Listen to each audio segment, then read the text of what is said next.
Hey everyone, and welcome to a new episode of He's Not Wrong. I'm your host, Chad D. Before we get into this episode, if you listen to the episode before this one, you will have heard my goals, or all about my goals for 2026, the sites that we're expanding to, including Substack.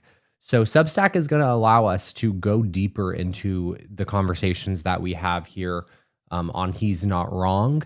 I can go more in depth on my guests' background, their expertise area, content that might not have made the final cut of the episode. Questions, comments, concerns from social media will all be answered on our Substack. So if you can go to substack.com/@he'snotwrong, or you can go into the description of this episode and go subscribe, that would mean the world to me.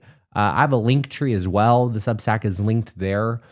So just however which way you get to He's Not Wrong on Substack, just go there, type in your email, subscribe, and be on the lookout for content. I'll be posting very shortly after this episode publishes about my conversation with today's guest. And so I'm going to go ahead and go into my introduction for today's guest, because for years, Democrats have been telling voters that the economy is improving, that numbers are good, that things are working, but millions of Americans look around their towns, their hospitals, their paychecks, their power bills, and they know that the story doesn't match reality.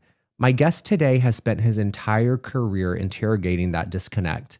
Corbin Trent grew up in Northeast Tennessee, watching factories close, main streets hollow out, and once stable communities fall apart. He comes from a place where people didn't just suddenly turn to Donald Trump because of culture wars or cable news, but because they watched an economic system strip their towns for parts while Washington insisted that everything was fine. Corbin has worked at the highest levels of progressive politics. He was a senior advisor to Bernie Sanders, communications director for Alexandria, Ocasio-Cortez, a co-founder of Justice Democrats, and one of the early architects of the Green New Deal. He has seen how power actually works in Washington, and more importantly, how it often doesn't.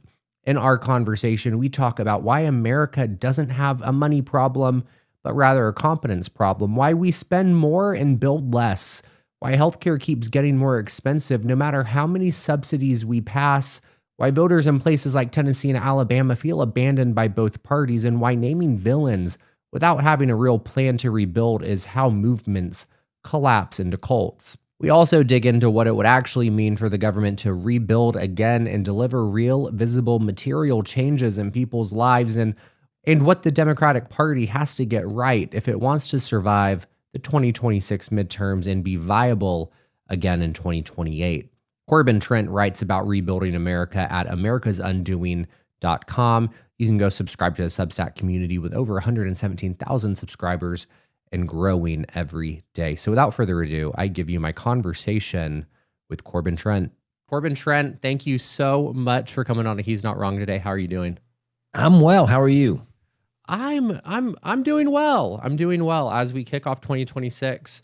There's a lot going on nationally. There's a lot going on with the Democratic Party here in Alabama. So I'm doing okay. Happy to have you on and break down what's going on and things to look forward to as we enter into this midterm year. What part of Bama are you in? I'm from Montgomery. I live in Birmingham. I got both of my degrees from Auburn University, so I'm a War Eagle. Okay. Well, my Alabama experience is less positive. It's the only state I've been arrested in. I was arrested in Adamsville, Alabama, for underage consumption, and I spent 10 hours in the little holding cell there. And how was that? Yeah. Oh, it was actually pretty interesting. It was a good story. I'm glad I'm out. 10 hours was my limit. I'm glad it didn't last any longer than that. But I remember the cop telling me we do things differently here in Alabama because he saw my Tennessee driver's license. Yep. And he wasn't kidding. Where's Adamsville? Is that North Alabama? It's down near, South Alabama. Okay. It's nearish Birmingham. Adamsville is in between Birmingham and Alabaster. I don't know if you've heard of Alabaster, Alabama. Yes. Yeah. Near Hoover. Hoover? Yeah. Yeah. That's about like the mall and stuff down there. Uh-huh. Yeah. Yeah. I used to go to the Galleria down there with my cousin. He lived in down that way. So. You're hitting all of the landmarks. Yeah, no, I was about to say I got to give credit where credit's due because just a few weeks ago I was visiting my boyfriend in Florida, and I just crossed the state line in Alabama, and it was one of those speed traps, and Uh-oh. I got pulled over, but the cop looked at my record and said, you know what, I can't give you a ticket because I don't want to suspend your license. So I got to give credit where credit's due. I should That's have gotten awesome. a ticket. Yeah, I got out of it because I've had too many. So Wow. All right. Yeah. They look at mine and say, boy, you shouldn't be on the road. You, so I haven't gotten I've gotten let go once, but anyway. Yeah. so Only Corbin, once. we in Alabama have a lot of really progressive people, but we fail at electing progressives at any level when it comes to governor, Congress. We have Terry Sewell. We now have Shamari Figures when they did the redistricting. But electing someone statewide is really difficult to elect a Democrat, despite there being a lot of people here who are blue dots and are fairly progressive. And you worked on Alexandria Ocasio-Cortez's campaign, correct? Or were you in her Hmm. office? Both. Both. I And did both. Yeah. and you worked for Bernie Sanders. Yeah. But both of his presidentials. Yeah. How was that? How did you get involved with those politicians, and what was that experience like for you? How did it inform you how our system works?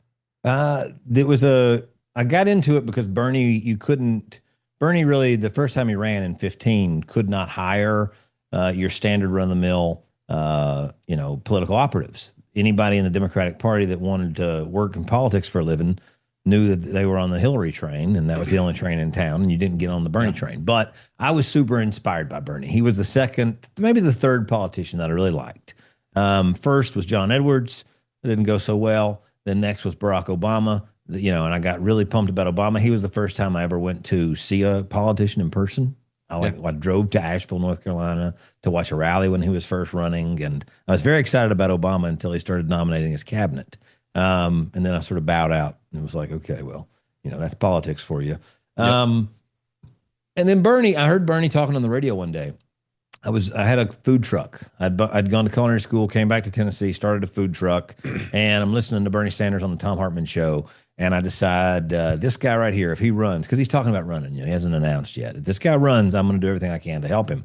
I ended up volunteering for the campaign in Tennessee and trying to organize people around Tennessee to help elect Bernie Sanders to Tennessee because, like you say, Alabama seems like a deep red state. Tennessee, a lot of people think of it as a deep red state. Electorally, at national level, it seems to be these days. Of course, Al Gore was from Tennessee. He was a senator from here. We had Democratic governors. We had, when Obama was elected the first time, 5 of our 9 representatives were Democrats. So, I thought, well, we could this is the kind of Democrat, Bernie Sanders, that represents sort of the Democratic Party that I grew up hearing about, the one that builds, the one that, does TVA, the one that does all the various things that REA and the highway systems that my uncles worked on. That was the Democratic Party that had that kind of vision. And so that's how I got into it. I started volunteering. The campaign liked what I was doing. I emailed them consistently and an irritating amount trying to get Bernie to an event in Tennessee. But instead of getting Bernie here, they brought me up there for an interview. And then I got hired. And the cool thing about presidential campaigns is that they are indeed meritocracies. So if you get into a campaign and you're working your ass off and you're decent at the job, then there is no shortage of work. So people just keep shoving work at you. And then if you can do it, then you just keep getting more and more opportunities.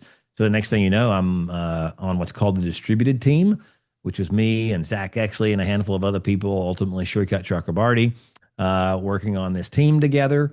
Claire Sandberg was also running it, but and we're going we've got all 46 states that aren't the early 4 primary. So like in a presidential cycle, you've got these first 4 where the campaign is really focusing their energy, right? So it's Iowa, South Carolina, or New Hampshire.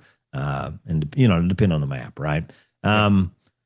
And we had all 46 other states that we could play with. So we were trying to organize people in those states. Anyway, so I did that. And then the reason I mentioned the 3 people I was on this team with, because those are the 3 people, once the Bernie Sanders campaign started winding down, we left. It was me, Shoykat, and Zach. We left to start Brand New Congress, which was an organization that was trying to take that same kind of transformational energy that you get in a presidential cycle, but then apply it to Congress. So we had this massive goal of recruiting hundreds of people to run for Congress all at once, big transformational change, deliver the kind of power and the kind of power you need to actually change a lot of this stuff we want to change. Yeah. But we only recruited 12. Interestingly, though, one of the 12 won. She actually won her race, and that was AOC. This wasn't like, where Way to Win or Leaders We Deserve or a lot of these other groups, like where they just endorse people. Like we were literally getting nominations for people that were currently principals or currently working in a water department or currently nurses or doctors. And we were cold calling them saying, hey, what do you think about the idea of running for Congress? And, of course, at first people think this is a joke, and then they're like, well, no, it's sort of like a radio show. We're like, actually, your friend Bill said that you should do this. They thought you're great because, like Alexandria's brother was the one that nominated her. And, when we called her the last time, she was on her way to Standing Rock, So we were trying to talk people into running for Congress. And that in and of itself, we were just people that used to work for Bernie. So that was challenging. Anyway, long story less long, that's how I got into politics. And then from that, I worked on AOC's campaign as her communications director, and then worked on her Hill staff, and then worked on her next campaign, and then worked on Bernie's campaign, and so on and so on and so on. We had Shoykot on just a few weeks ago, and we were speaking with him, and he's a cool dude. Very cool dude. I loved hearing from him, his perspective. The energy that I felt when I was speaking with him was unmatched to anything I felt with any other candidate that I've spoken to. And I fully believe in his message and what he's doing, and that he could be a real change maker. There were several people who listened to that episode, and all of them separately messaged me, he's running for president one day. And I was like, you know what? I hope he does. I hope he does, because I will be one of his first supporters. I will do whatever I can to help him out. And you're talking about AOC running in 2018 for the first time, right? Yeah. I worked on a congressional campaign. Mallory Hagan, she was a former Miss America Democrat running in Alabama against Mike Rogers. And I followed her with a camera, did all of her social media and communications. And that there was something special about that 2018 cycle. And in deep red Alabama with a congressional candidate that was very grassroots, AOC gave us something to look forward to. There was an energy tap that people in the South were looking to AOC and her campaign during that cycle. And there's a lot of parallels that we've talked about in going into 2026. 2026, at least in Alabama, feels a lot like 2018, but there seems to be different stakes. Like in 2018, we had strong candidates, but not everyone was kind of aware or feeling the effects of that first Trump presidency. But now it's like we have great candidates, but people are more aware of the damage that Trump is doing, and they're actually feeling the consequences of his policies more. So it feels like there's more of a chance for Democrats in Alabama to win. I hope that's true. But all that to say, I hope so too. I appreciate the work that you did in 2018 to really energize people like us in places down here. It was some of the most exciting work I've done. Obviously, I think both of those presidentials with Bernie were deeply moving experiences. The people I met along the way, people I met on the campaigns, the same with Alexandria's campaign and Alexandria and the staff and the people that you interact with along the way, and seeing that when I did Bernie, we did 7 or 8 different events, big rallies, not with Bernie, just with staff in Tennessee. We did North Carolina, did West Virginia, did Kentucky, and there was all these people coming out, sometimes 2,000 people in a room for me and Zach Exley, right? Like just 2 dudes working on the campaign, let alone what if Bernie had showed up. So there is this energy. There's this energy for transformational change, though. And I think that's one of the things that the Democratic Party is still missing about Donald Trump, and the reason he's won the Republican nomination 3 times and the presidency twice. I still think that the Democratic Party, especially its leadership, but too often its voters too, think that it was just prices, or it's just inflation, or it's they I don't think we've come to terms yet with the full-on understanding of the dysfunction of the system itself. Yeah. And when you're trying to solve a problem, if you cannot diagnose the problem, then you cannot solve the problem. And for whatever reason, we seem incapable so far of diagnosing the problems that we're facing, and then how that led to Donald Trump, and how Donald Trump is really a natural evolution in this process. And to some degree, we're less than a year into a second term, but thus far, I think in many ways we've dodged a bullet so far, because to the extent that you've got a recreation of the 1930s, in a fascist, dictatorial, authoritarian leaning regime, you don't have one that understands that they've got to help working people. In the fascist regimes of Italy and Germany and all these places, one of the things that you saw across the board in both those places was that as soon as the fascists took power, they started doing things for common folk. They were taking from other people. They were taking from, gypsies and Jews and all these people and different folks. They were stealing, but then they were also distributing that loot, if you will, right? Like we're in the process right now of looting the oil of Argentina. Yeah. And that will go to a handful of very rich people. AI, that's going to a handful of very rich people. Luckily, these folks don't understand that Joe Schmo or Joe the plumber or Janie the hairdresser or Janie the accountant need to get the money and the spoils of war. And that's when people start to go mad, when the crowd starts to go mad and joins in with the fascist movement and joins in with the cult, right? That's why we're seeing such low polling results right now. If these folks were out here building $29 an hour electricians' jobs, and they were redoing our infrastructure, and they were rebuilding highways, and they were building solar farms, and people's power bills were going down, we'd be genuinely fucked. But luckily, they didn't read history that well and that clearly. We're gonna get a little bit more into that the psyche of the MAGA movement, because it's something that I can't wrap my mind around, how it's so obvious what people are feeling, what they're going through, and how they just don't understand it.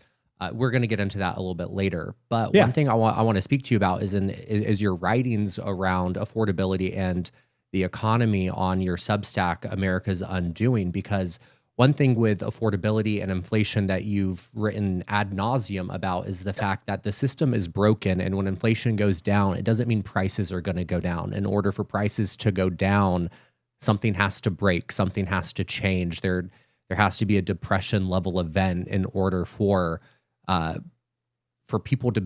prices to go down, essentially. But when that happens, it creates chaos, and then people come in and they create opportunity for themselves and they get rich again, and it's a cycle. So I want you to speak a little bit about that, about affordability and what Democrats need to be focusing on that Republicans are missing, and as we go into the midterms.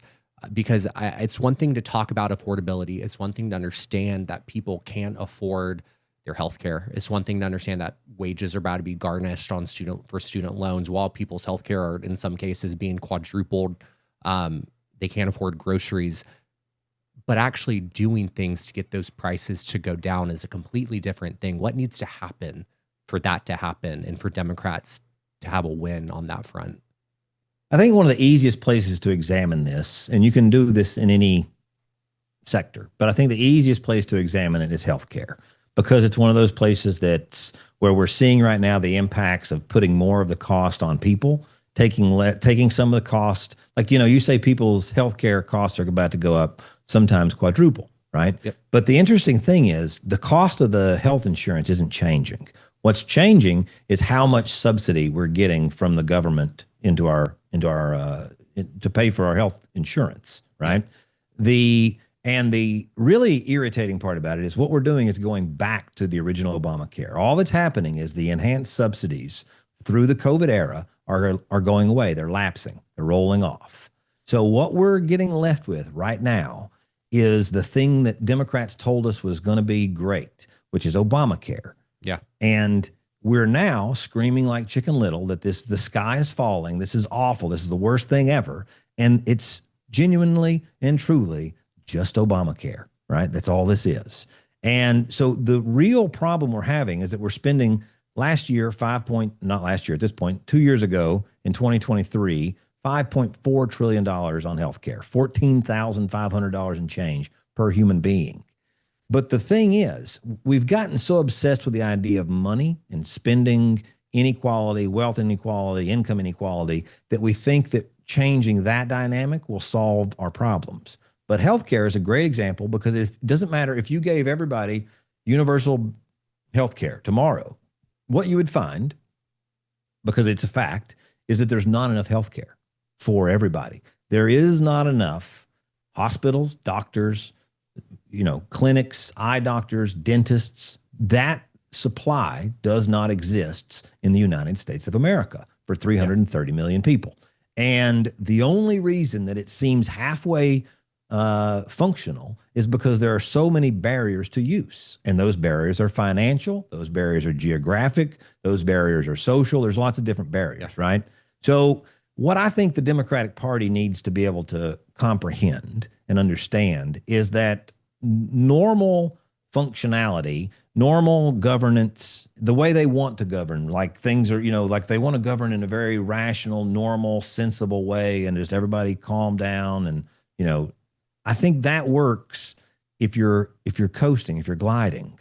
But when you're in an emergency setting, which we are right now, in terms of healthcare, in terms of our ability to manufacture the things that we need to survive as a nation, I saw the New York Times wrote 8 op-eds about how we don't have the capacity now to build things that our military needs.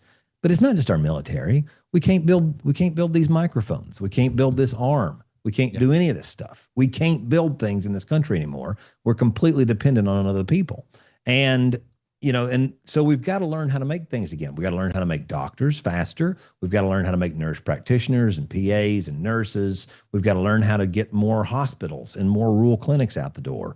And I think the only way to do that is to go back to what we had between 1945 and 1965, which is when America was building a bunch of hospitals, and counties and municipalities owned those hospitals. And the people largely that worked in them worked for counties and cities. Now, you might say, well, that sounds like the UK, and that sounds like a national healthcare system. It sounds a lot like that. It was a little over 50% nationwide was owned by the states, owned by the cities and municipalities. The place I was born was called Morristown Hamlin Hospital.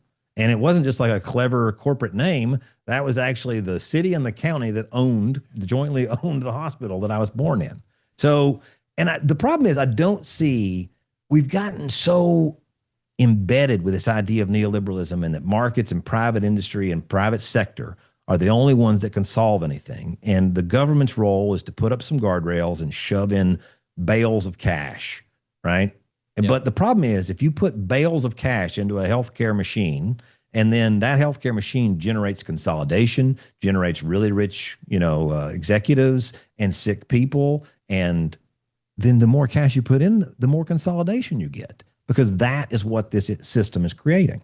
So I think that's, for me, one of the biggest things that we have to recognize is that money can't buy your way. I remember reading this book on growing marijuana. And it said, weed will get you through times of no money easier than money will get you through times of no weed. That was a quote at the very beginning of this. It's called Mel Frank's Guide to Growing Marijuana. Anyway, and it's the same with stuff, whether it's healthcare, food, clothing, shelter. It's not the money, it's the stuff. Another one would be The Jerk, that famous line. Bernadette Peters says, I don't mind all the money, it's all the stuff. The point of the money is so we can have the things. Right? Yeah. So we can have a quality life, so we can have a healthy life, so we can have access to education. Just injecting capital into it doesn't do it. Yeah. One thing that a lot of candidates, and why I say Alabama has a lot of great Democratic candidates right now, is because the ones that I've spoken with and featured on He's Not Wrong is the fact that they understand that the healthcare problem in Alabama is what you talked about. It's that supply. It's not there. The hospitals are closing, and there are places in Alabama, and I apologize for the audience because this is like the 4th episode in a row where they're hearing me say this, but it has to be repeated. There are places in Alabama that if you have a heart attack, it's a death sentence, because you just don't have access to making it to a hospital fast enough to get the care that you need. And we're America. Why is there a state where If you have a heart attack, you do not have access to the healthcare that you need to survive. That should not be a reality that we find ourselves in. And a lot of candidates are finally talking about that here and talking about the need to reopen hospitals and to build hospitals and to expand healthcare in the state for people. But there's never going to be a entity that does that. That's for profit, or even for, we have these nonprofit entities that own a lot of our healthcare now, Yeah. but they function just like for-profit entities. As far, there's just, at the end of the day, the money gets distributed different ways. It doesn't go to shareholders. It goes out to executives and boards, and they use it to build more towers and things like that. Yep. But they're still consolidating. They're still closing rural clinics. They're still closing inner city clinics. They're basically, it's odd. I was thinking about it today. It's like, if you get rich and famous enough, people will just send you things like Joe Rogan. And probably if he just mentions a drink on TV, then cases of it come, right?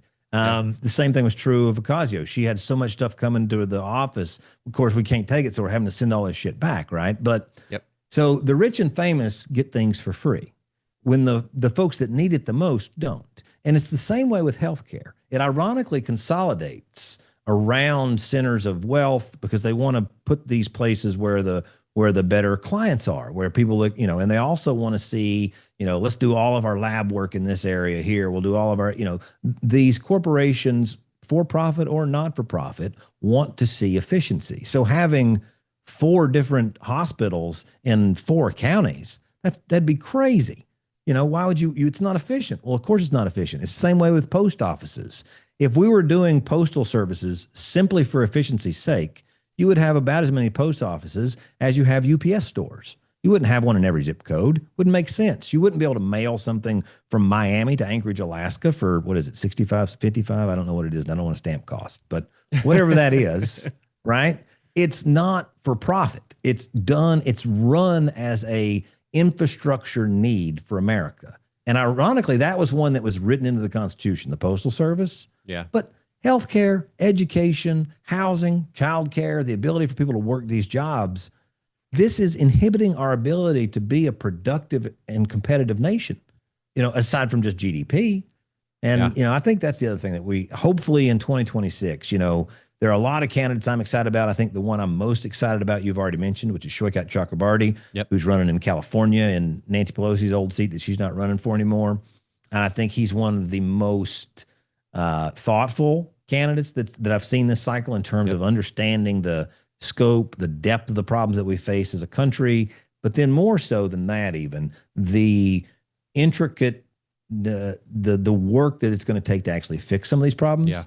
And I think so. What I hope 26 yields is deeper understanding of the level of the hole that we've dug ourselves into and the amount of effort, but beyond effort, the amount of thinking outside the box. And, like when I watch Donald Trump as a president and I try to imagine myself as a Trumpian, right? As a Trump fan, like I would be so excited right now just to see him out there swinging the wrecking ball, saying to hell with you, I'm going to get this mission done, come hell or high water. I don't care what your court says. I don't care what this says. This is what has to happen. Now imagine if we had a champion that was doing that with the support of with the party, with the support of a democratically elected Congress and Senate, right? Like an FDR, say, for example. FDR pushed the boundaries. Yeah, that's who Shoykat is framing a lot of his policies after, and how he's communicating it to people. Is like, you have to be bold. FDR was bold, and that's what it's going to take now to really reimagine the society that we live in. 100%. Yes. And, we can, what's crazy is we can understand that, all right, like say, let's just take the Supreme Court. Like, so in the 30s, FDR was building towns. And I suggest people look into, it's called Greenbelt towns. There's 3 of them, right, that exist. And they were building a 4th one outside of New Jersey. And when you think of like government housing now, you think of like the projects. I think of like the Wire, the towers in the Wire. And that's sort of like where I'm from. They're just like these shitty looking, small apartments. But when they were first building government housing, it was towns, communities, designed from the ground up, retail, towns, and then factories and stuff. We're going to go up with them. And then the DC Circuit Court said that was, it was unconstitutional, so on and so on.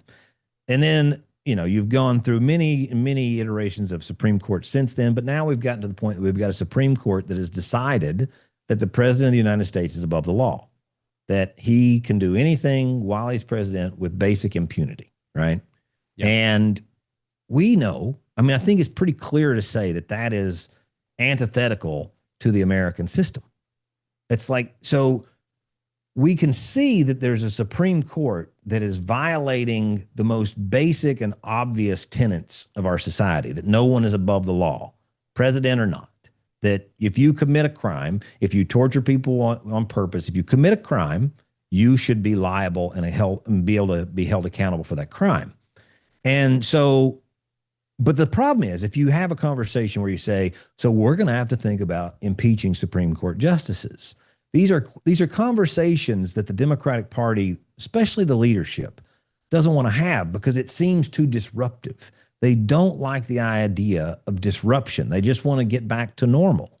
But the problem is, normal, we know where it goes because we're on the course of normal right now. In places like Alabama, and it's not unique to Alabama, there's so many states and districts and cities across America where it feels like the Democratic Party has just abandoned people. It's Republicans won one day, and then overnight they just said, oh, well, bowing out. And then they never put up a fight again. And then we see where that has gotten us, and specifically a state like Alabama. You have people like Doug Jones, who's running, and I know we talked a little bit about this before we started recording, who is our best chance at electing a Democratic governor. But he, for a lot of progressives of the state, isn't progressive enough. They don't agree with the money that he's accepted, and I think those are all very valid critiques. And as we discussed, you have a very unique background, having been a communication master for Bernie and AOC. And so what I'm curious about is taking those progressive ideas and those progressive talking points, and how do we apply them in a place like Alabama where people are so hesitant to change, even if it does mean that these policies are going to better their lives. It is scary because it is a message that so many people have not heard for so long. So anything other than the norm is going to freak them out. How do we take that that progressive ideology, message it to people effectively, and then hopefully allow people like Doug Jones, who's running for office, to see that it's okay to go that far progressively because people are actually responding to it? Well, I don't know that you can get Doug Jones or Phil Bredesen. Phil Bredesen was my Doug Jones. He ran for Senate here in Tennessee. He used to be governor of Tennessee, and he ran for Senate. He's the only kind of Democrat that can win here. That's the same shit you would hear here, right? Yep. You would hear that about Joe Manchin in West Virginia. Now, Joe Manchin in West Virginia, interesting about West Virginia, it was a Democratic trifecta as a state for 100 years, right? And then suddenly, one day, Joe Manchin's the only Democrat that can win there. And it's about being more like Republicans. That's how you're going to get the party back. And to me, that doesn't make any sense. Okay. That's, to say, okay, the Democratic Party was leading the way in West Virginia for 100 years. It was, in control. And people say, well, that's Ron Byrd's Democratic Party. No, we're talking beyond that, right? We're talking well beyond that. We're talking at the state level too. Same thing with Tennessee. The problem is the Democratic Party merged so much with the Republican Party in terms of its economic vision, in terms of its, vision for the future, in terms of what we're going to be doing, in terms of jobs, how we're going to keep security, policing, so many different things, that it became sort of homogenous, economically speaking, a uniparty, if you will, with the Republican Party. And the Republican Party is just, it's like the weird guy at a party that you keep trying to get away from, so they keep moving right. And the Democratic Party's like, no, we're over here, we're right here with you, the next, and they're just following them around, right? And so this Overton window keeps going crazier and crazier to the right. So now you've got Donald Trump, who is taking government shares in corporations. You got Donald Trump as the one that's leading the way in bringing back state ownership of corporations and state influence in corporations, right? And I just think it's really going to be hard to get Democrats thinking differently until you get something that's even a little bit bigger than abundance out there in terms of ideology. You need a different path. You need one that seems reasonable. Like Donald Trump, for all of his failings, he was like, I'm not going to be bought off because I'm rich enough not to. I know these people are crooked because I bought them off. I'm going to go drain the swamp because I don't like any of them, and none of them like me. And that was all believable because most of it was basically true. Nobody liked him in D.C. Nobody, so the rich folk didn't like him. Now, the story that he didn't tell was, I'm just going to go line my pockets everywhere I go, right? And I don't give a shit about you. And I don't care if we bring manufacturing back other than as a campaign contract, But Democrats don't believe we're bringing manufacturing back. Even like Joe Stiglitz, which is an economist whom I adore. And, I've gotten the opportunity a couple of times to work with him. If you press him, he's going to tell you that manufacturing's done, it's dead, it's over, it's never coming back to the States. And I think as long as the Democratic Party believes that we're going to somehow be a post-industrial society and that they're there just to manage the decline of that and make people's lives better, then it's going to be essentially the party of hospice instead of hope. And even if you've got the Republican Party selling you hope through fascism, it's better than, sorry, you're just terminally ill and you're going to die. Yeah. It's something that I grapple with because part of me, and I feel like you're going to hate what I'm about to say, so I apologize. But part of me is like, we have to prove that that we're capable of electing a Democrat in a statewide race in Alabama. Like, we just have to be able to show that we can elect a Democrat, and then we can push more progressive as election cycles go on. But then I'm like, no, there's no reason why a super progressive person can't communicate well in Alabama and win a race. But you have, like we said, Doug Jones, and then you have someone like Will Boyd who's running for governor who would be that really progressive figure, but he's only raised barely $10,000 since he announced a year ago. And it's like, well, how is he going to put up a fight against Tommy Tuberville? He can't. So I'm torn on where I stand on how to properly support a Democratic candidate in the state, because it's like, I want Democrats to win, but I want them to do it the right way. I want them to have the right message, but I sure as hell don't want Tommy Tuberville sitting in the governor's mansion come November. I'm torn myself because I don't know if I would rather have Tommy Tuberville in Alabama's governor's house than Doug Jones, in that I think Doug Jones is going to be at best a Band-Aid and at worst bring a lot of the same problems. I mean, like, whether or not we're going to back a genocide in Israel v. Gaza, it didn't matter if it was a D or an R in office at that point, right? Are we going to get back to buying back what we've given away in terms of healthcare capacity, in terms of the IP that we've given Elon Musk? Senator Kelly over there, who used to be an astronaut, was singing the praises of Elon Musk's rocket company, right, of SpaceX, and saying, oh, he did it way better than we could have done it. Well, it's just not true. So the problem is that these cats still believe in complete privatization. They're still going to sell my dump. They're still going to sell my trash service. They're still going to privatize my road work. Right. They're still going to privatize all my shit. They're still going to push to it doesn't matter if I have a Democrat in the Senate down here. They're still going to push to privatize TVA. That's what they're doing. That's who they are as a party. Now, are they going to do as bad with immigration? Are they going to treat my neighbors as poorly? No, they're not. But the problem I fear is that if we keep going back to this half-ass shitty Democrat, then one of these days we're going to Russian roulette our ways into a decently effective fascist. And I just hope that we can find a stronger Democratic Party that understands the need for transformation before that happens. Because we've got to make changes. People are struggling to afford their lives. Yeah. When I look at, there's this thing called, and people can Google this, it's the Consumer Expenditure Survey. And that looks at household spending. And it breaks it down by quintiles, bottom 20, next 20, 20, 20, 20.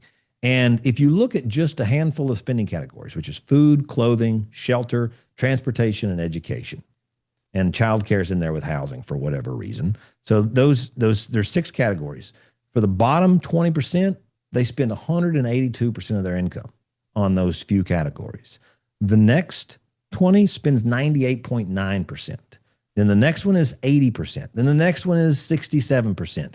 The top 20 spend 49% on average, right? But you've got to be like, that's so the bottom 80% of America is, on average spending about 100% of their income and on just the necessities. And and that's with two incomes now. So you go back to the 50s and 60s and 70s when you were transitioning from one earner to two. You should have seen people be able to afford life more easily, but it just means that now two people go to work all the time and you're still actually worse off than you were before that happened, So like the idea of being like a lot of my friends in high school wanted to be stay-at-home dads. Not happening, unless you marry a rich girl, there is no more, what I guess trad husband, whatever it would be, right? That's not happening, it's just so, and I think until Democrats get it in through their heads that people are so desperate for change that they elected somebody that was deeply despised. Donald Trump was deeply despised by a lot of the country. And there were definitely people that voted for him that didn't like him. Yeah. They went from Obama to Trump. I'm still speechless on that one. I'd say so they gotta wrap their heads around that. And, and then the biggest problem, the biggest hurdle we're going to face is the Democratic electorate, because we try to decide what our neighbors are like. You in Alabama, me in Tennessee, we're going to be like, what kind of Democrat can I put together? What can I have Frankenstein to get these people to vote? What is it like? Chuck Schumer's got his imaginary family. I don't remember their name, but he's got this imaginary family that he sort of like runs all of his strategy through. And I think we do too much of that instead of like following our gut, following our instincts, following what we believe as voters, as candidates, as a party. Yeah. We try to like reverse engineer the electorate and figure them out and then try to be that. But the problem is it doesn't come across as authentic because it's not. Yeah. Yeah. And keeping it on that same thought of change and being authentic and running on gut instinct and knowing what's right and should be implemented for constituents. I followed Afton Bain's race closely, as I know you did. I was driving back from Florida the night of her election. I saw you on what was MSNBC, rest in peace. And so I know you were following her very closely, as well as that around the same time, the Georgetown City Council in South Carolina, when all from Republican, they flipped to Democrat. You had the Miami mayor's race a few weeks later, Georgia Public Service Commission. A lot happened in those special elections in November and December of last year that a lot of people, a lot of pundits are saying is a signal as to how the midterms are going to turn out. I'm nervous, and I know I'm nervous because there's a lot of time between November 25 and November 26, enough for Republicans, I think, to flip the script or to do something to have made our celebrations at the end of 2025 be a little bit premature. So there's two questions built in here, and I'll do the first one. I'm just wondering, when you're looking at those special elections, how the turnout was, what do you think the main takeaway should be from that? And then the second one is, what do you think the wrong takeaway is that Democrats are focusing too much on, and where we should pivot to actually make sure that we don't lose that momentum? Well, I mean, so if you just look at it as the polls, right? So Afton Bain closed a 22-point gap, an R plus 22 to like 8 and change, right? So, sure. What is it, like 16, 10, was it? It was a 14. I think it was a 14-point flip or 14 point. Change. Yeah. Sounds about right. Yeah. 14. Yeah. And that's roughly where they had the generic ballot at the time, right? That's roughly the like performance based on national polling. Generic ballot was plus 14, plus 16, maybe, I think, actually at the time, Democrats. And since then, the most recent poll I saw was at the end of December, and it was plus 4.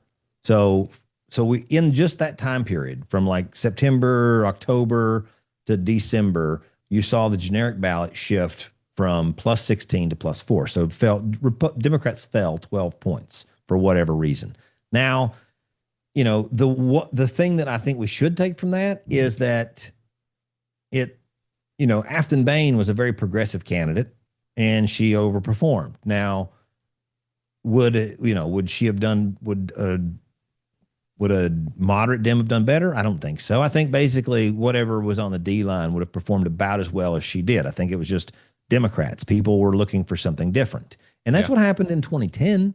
I mean, the Tea Party, move was something else. It was not this. What made the Tea Party continue moving in a really rapid direction, in my opinion, was they started delivering results based on what they were fighting for. The good thing was they didn't have to build anything. All they had to do was stand on the brakes, because what they were saying is we're spending too much money, we're wasting this, budgets, blah, blah, blah. Government should be stopped. Well, it turns out that's a much easier promise to deliver on than actually building anything, right? So the problem is that you've got to be able to deliver. Can I do a screen share? Yeah. Can I show you something? All right, I want to show you this. So this is a thing that I look at when I'm starting to feel hopeless. And this is a chart that starts way back in the 1850s and goes all the way up through 2023.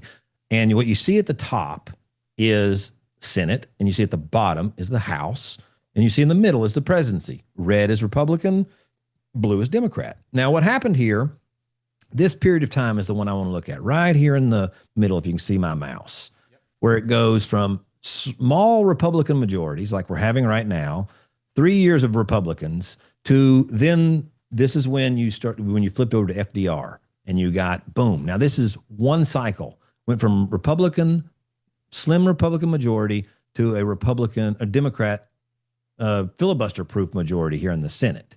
And in the House, you see what happened? This is 3 cycles. Boom, boom, boom, boom. Now, what happened was they started delivering really, really quickly. Very, very quickly, they started with New Deal programs. They started they started tangibly impacting people's lives. And who they is the government, right?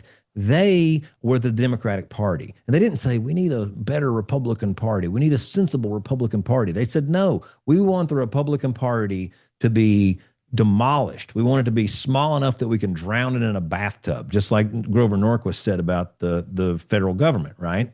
Yeah. And they knew that they weren't trying to work with the Republican Party because they believed in their agenda. They were trying to sell their agenda to the American people, and they were trying to build something that was worth having in America. And they did it. And they built things like the TVA Dam. They built things like in California where they built the aqueduct system. They built things in New York State when they did all this sort of water infrastructure. They built the Rural Electrification Act. They won the Second World War. They beat fascists at home and abroad. Fascism was a thing here then too. We forget the 30s didn't have to go the way they went. Yeah. We had this same choice back then too. And we chose correctly. Yeah. And we got to do it again. I hope we can. And like I said, in this next year, it makes me nervous as to what Republicans are going to do to close any kind of progress that Democrats made in these special elections. But I mean, the past 24 hours have been absolutely insane, as you know, with Venezuela and now Greenland comments coming from Katie Miller-Smith. And I had that thought. Stephen Miller's wife. Yeah. I don't even want to say his name. I had that thought when I was awake when the bombing in Venezuela started happening. And so I stayed up for a while to organize my thoughts around it.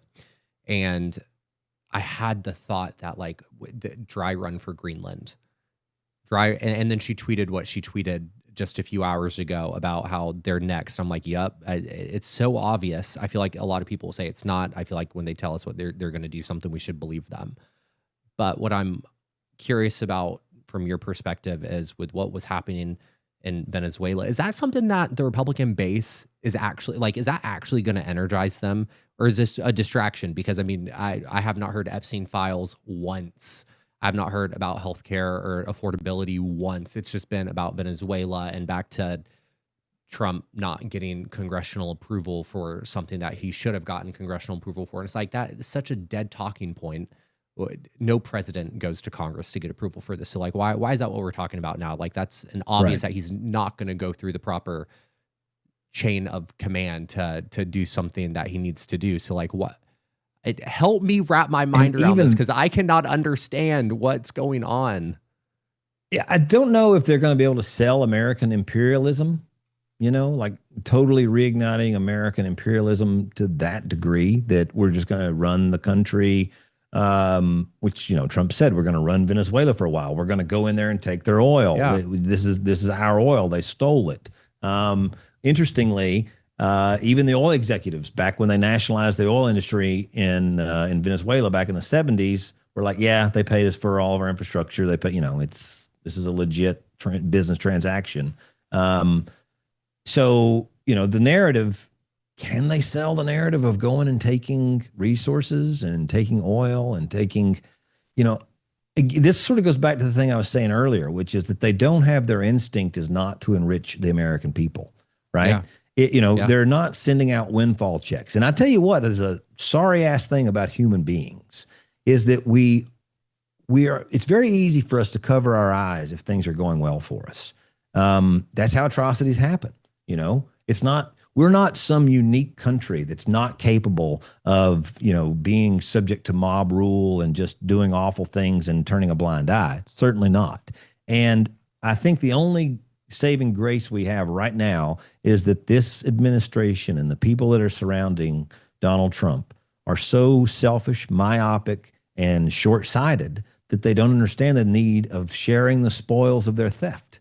Yeah. Right? That they think that they can keep it, the Saudi, that they can keep it in the ultra elite, the ultra global elite, And so I don't think that it's going to make imperialism all that wonderful. I think if people are still barely affording life and all this, I think it might actually piss you off more, especially if Democrats can get their heads wrapped around. I mean, Chuck Schumer's like, let's see what happens before he even condemned it. Like he was saying, let's think it through. And I don't know, let's see what the details are before he's going to say yes or no, whether or not he supports it. And, if you can't just go ahead and say it's probably wrong to kidnap a head of state in the middle of the night, yeah, then you're in the wrong job. Right. I took a screenshot of this. I was at Target earlier and I saw this. I had to stop it. I have to stay out of Target. I get a $100 bill every time I go in there. Register's like $100. Yeah, a lot of people I know, they boycott Target, and they'd be very upset to find out that I go like once a day. The staff there have been, I said that literally 2 weeks ago. Stuff. They do. The staff there 2 weeks ago looked at me. They said, you truly do come in here every day. I'm like, I'm sorry, I got to use my 5% off with my Target Red Card. So Katie Britt said, let this sink in. The same people who promoted and attended No Kings rallies across our country are now furious that someone they deemed an illegitimate narco-terrorist dictator has been removed from power, which I commented on. And I was like, no, Trump didn't have the authority or the power to do that, which makes him more of a king now than before the last No King's Day march. Like, let's not mince our words here. And I'm like, that you're being stupid, Katie Britt. It's just mind blowing to me that Trump is out here making it very obvious that this is about oil. It's not about him being an illegitimate dictator. It's about oil. And then you have these Republicans who are branding this already as we got a kingpin off the streets. We're going to try him in the American system. It's like, what are we doing? What are we doing? Right. People's wages are about to get garnished for student loans. Yeah. And we're worried about Venezuela. That's where our energy is. I don't know what your neck of the woods is like down there, but where I'm from, Oxycontin was a hell of a drug. Oxycontin was a real big problem. It led to heroin. It's led to addiction on methamphetamines, where people getting off of one, getting on the other, because, they had this sort of like water hose of Oxycontin spraying this whole region. And then eventually they were like, it's a bad idea. Let's stop doing that. But then people were hooked on dope. So they had to go somewhere. So they went to fentanyl. They went to heroin. They went to this. They went to that. And we're supposed to be really upset with like a narco terrorist from Venezuela that's primarily moving cocaine. That's not, let's be real here, that's not the one killing everybody. The people that killed more fucking people in my community than anybody are the Sacklers. And not only are they not in a prison in Brooklyn, They've got buildings named after them in Washington, D.C. They've got buildings named after them at Harvard and Yale, and they still get to go around polite society, pretending like they're good people, even though they're mass murderers, And so I find it enraging, like absolutely enraging, that people to get on their high horse about the opioid epidemic or the overdose epidemic that we're facing as a nation. It's not like you can walk in now. I've got cousins and family members that are still addicted to drugs, and they can't go into a clinic and go to rehab, go to inpatient. Yeah.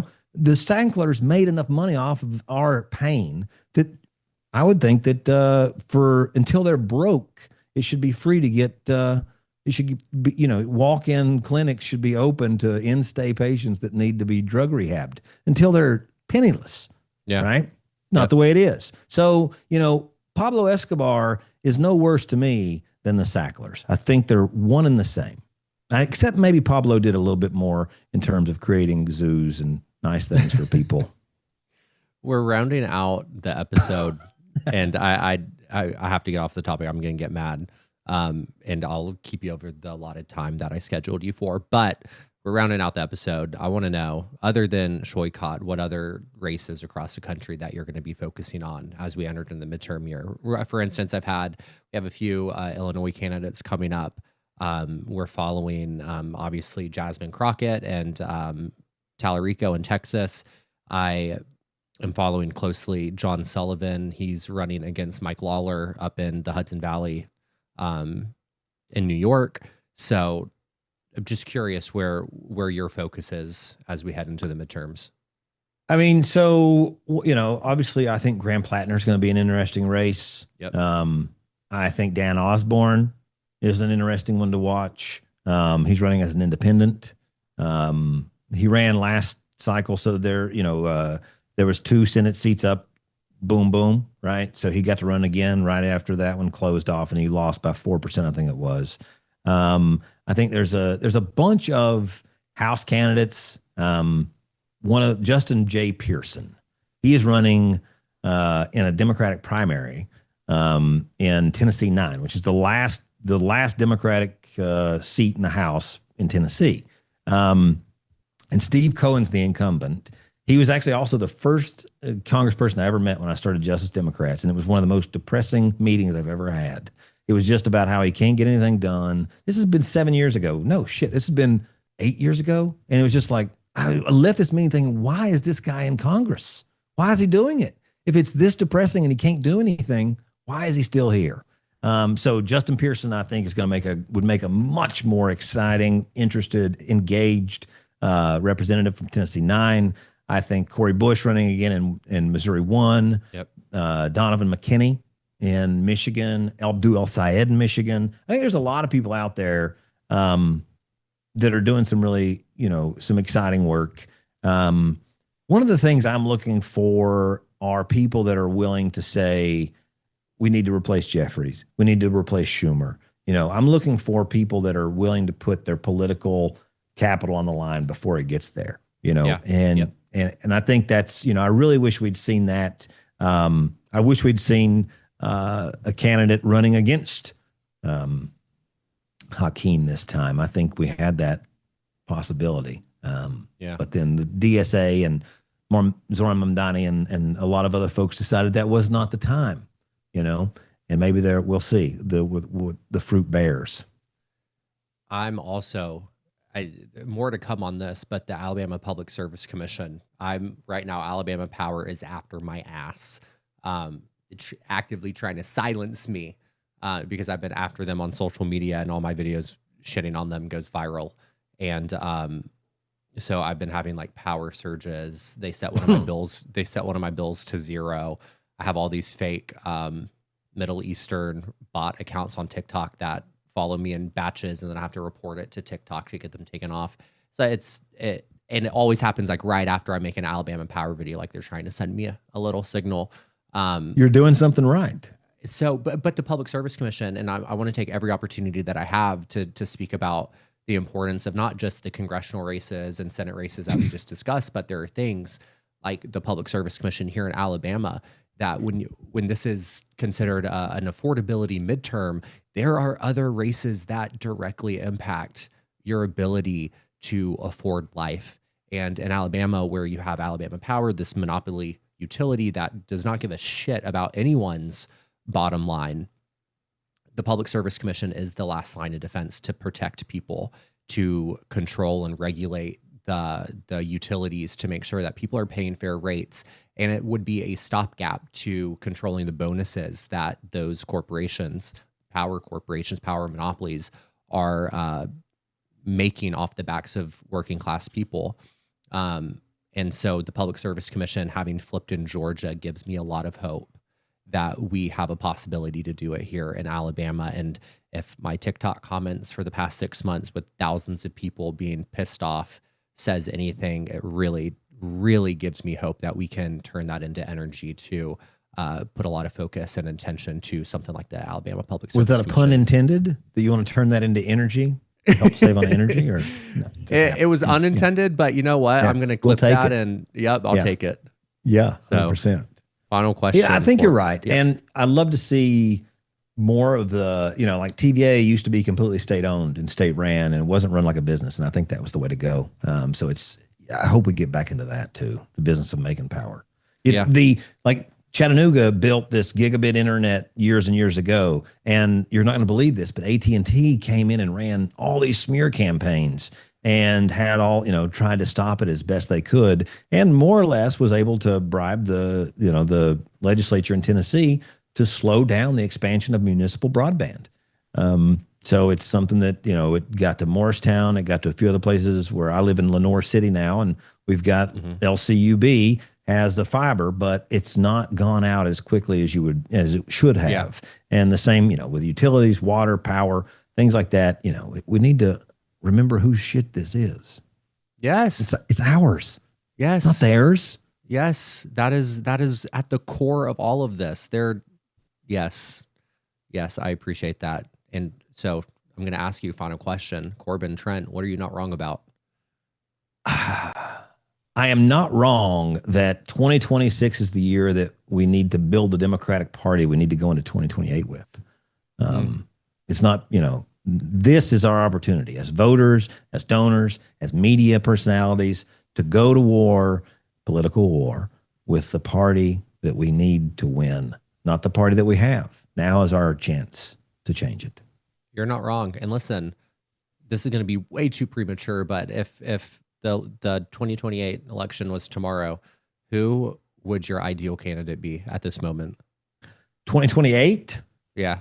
I'm going to stick with AOC from 2018. Okay. Okay. Yeah. I think she'd be, we'll see. I think that fighter may reemerge yet. I have hope and faith that your line of communication is still open, and I think that you, having worked so closely with her, probably have a lot of pull. So I hope that you can do what needs to be done to get her on that ballot in 2028. But Corbin, thank you so much for your time and coming on here today. I appreciate it. We'll be in contact, and you give me some good points to go into my conversation with Doug Jones on Tuesday with. So I can't say thank you enough for that. Thank you so much. Tell me you got to change lives. I will change lives, Doug. All right. Thanks so much, Chad.